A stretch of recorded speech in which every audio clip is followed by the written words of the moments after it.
Hi, welcome to Project Passion. It's 6 a.m., we're in the middle of nowhere. I'm here with Mr. Himmat Singh, and today we're talking about these two beauties.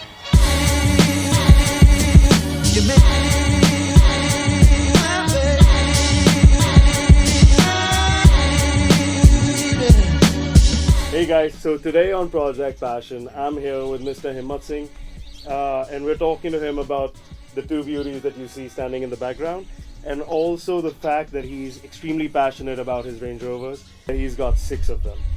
So, so why don't you tell us, like, why Range Rovers? Why Range Rovers?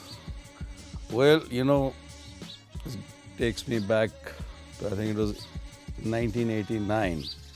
And I was coming up from my farm in Madhya Pradesh. And a dinky little Maruti 800 skirting potholes. And I see this Range Rover floating effortlessly along. Bumps, potholes, pits, just smoothly going down the road. And I said, that's the car I want to have. And it became something on my got to have list. But I actually acquired my first Range Rover, I think, 1997. And that's the first one? That's the first one, the white one. Well, the oldest I have is a 1977 two-door. And the youngest I have is a 1992 Overfinch, which is a customized version of the Range Rover. Well, and that's rather unique because it's built on Defender chassis. Okay. So it's wider. It's wider, it's longer, it's also higher. But the most interesting acquisition was the red car. Because I was in Bangalore looking for some spare parts, and a common friend who was also very much into cars said, there's something that looks like a Range Rover in Mysore. I mean, what do you mean looks like a Range Rover? It looks like a Range Rover, let's go and see. So we drive down to Mysore, and there is this ant heap in the shape approximately of a Range Rover. So I said, yeah, it looks like a Range Rover. So we chipped away at a corner and we found, yes, it is a Range Rover. Condition unknown. So, sir, whenever, like you said, you've driven these cars north to south, east to west of India, and you've pretty much driven them all over the country. So whenever, you go for a road trip, especially when you're in a car that you love, there are always some really great moments, and every now and then there are some scary ones as well. So, are there any such, instances that you can think of that, you'd like the viewers to know? Well, yes, one of the scariest moment I ever had was I was coming down a ghat section on the Amboli to Sawantwadi Ghats, and it was late at night. And I was taking a hairpin bend, and since I was going down, I was on the left-hand side, and coming exactly on the same track was a huge truck and trailer because they were just too long to take, or they didn't want to take the cut.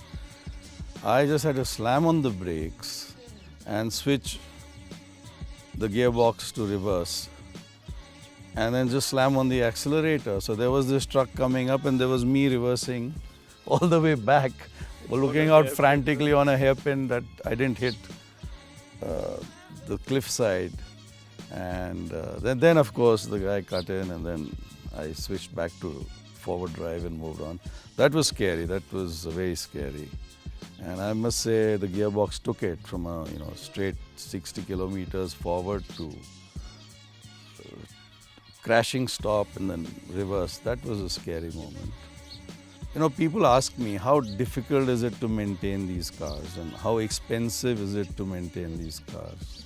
And I tell them that it's cheaper for me to overhaul a Range Rover engine than it is to overhaul a Toyota Innova engine.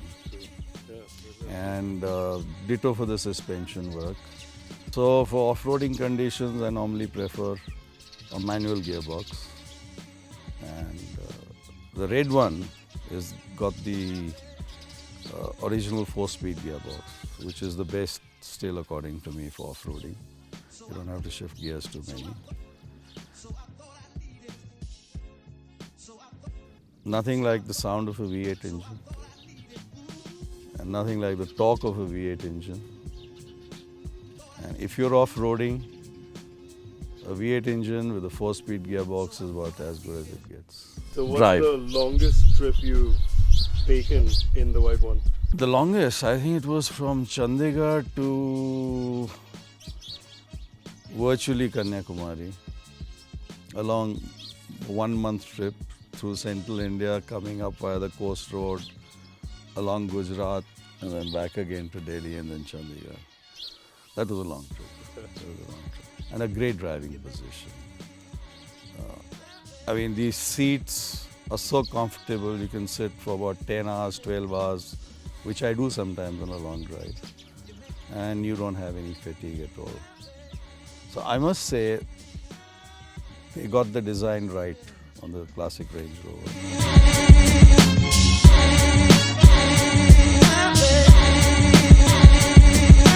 That's it for today. We hope you enjoyed the video. Please do remember to like, share and subscribe. And don't forget to hit that bell icon so that you get notified every time we make a new upload.